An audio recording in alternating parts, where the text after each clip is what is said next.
এই মুহূর্তে মিরপুর শেরে বাংলা স্টেডিয়ামে আছেন রিপোর্টার নিয়ন মোহাইমিন। ম্যাচের সবশেষ খবর জানতে সরাসরি যাচ্ছি তার কাছে। নিয়ন, চতুর্থ দিন শেষে পাকিস্তানের ক্রিকেটার সালমান আলী আগা বলেছিলেন যদি বাংলাদেশ 250 রানের লিডও নেয় এবং তারা যদি পঞ্চম দিনে 50 থেকে 60 ওভারও পায় তাহলে পাকিস্তান সে রানটা চেস করবে এবং জয়ের জন্য খেলবে।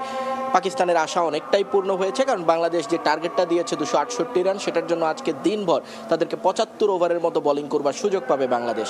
অর্থাৎ বাংলাদেশের 10 উইকেট তুলে নিতে 75 ওভার, যেটার 5 থেকে 6টি ওভার ইতিমধ্যে চলে গেছে এবং পাকিস্তানকে এই ম্যাচ হয় পুরো ওভারটা টিকে থাকতে হবে অথবা বাংলাদেশের রানটা চেস করতে হবে।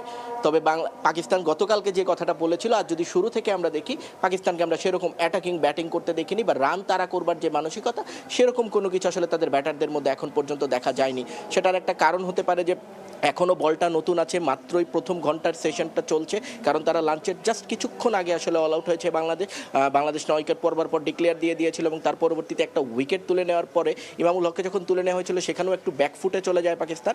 সেই জায়গাটা থেকে এখন একটা রিকভারি সেশন চলছে। আজান ওয়াইস এবং ফজল, তারা দুজনই আসলে অভিষিক্ত, এই টেস্টেই তাদের ডেবু হয়েছে, যদিও প্রথম ইনিংসে তারা দুজনই দুর্দান্ত ব্যাটিং করেছেন এবং বাংলাদেশের মাথা ব্যথার কারণ যদি কোনো পাকিস্তানের ব্যাটার হয়ে থাকেন এই জুটিটা যদি ভাঙা যায় সেক্ষেত্রে বাংলাদেশ নিজেদের জয়ের ক্ষেত্রে আরও অনেকটুকু এগিয়ে যাবে।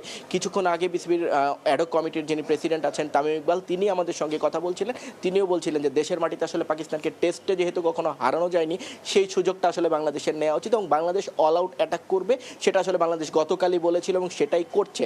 আমরা দেখেছি যে যেহেতু পঞ্চম দিনের উইকেট, যত কথাই বলি না কেন মিরপুরের উইকেট নিয়ে, মিরপুরের উইকেটে স্পিন ধরবে, টার্ন ধরবে, সেটা খুব স্বাভাবিক। সেই চেষ্টাটাই আসলে মেহেদী হাসান মিরাজকে দিয়ে করা হচ্ছে।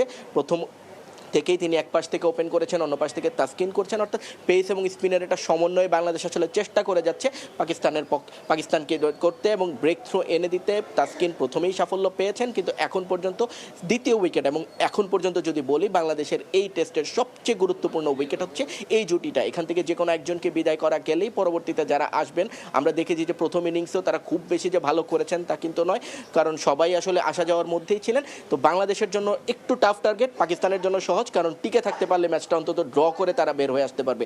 বাংলাদেশ আসলে ড্র করলে ওই ম্যাচটা হারের সমান হবে, সেক্ষেত্রে বাংলাদেশকে চেষ্টা করতে হবে জেতার জন্য। তো এই ছিল মিরপুর থেকে আমার কাছে সবশেষ। মিরপুর থেকে যুক্ত হয়েছিলেন নিয়ন মোহাইমিন।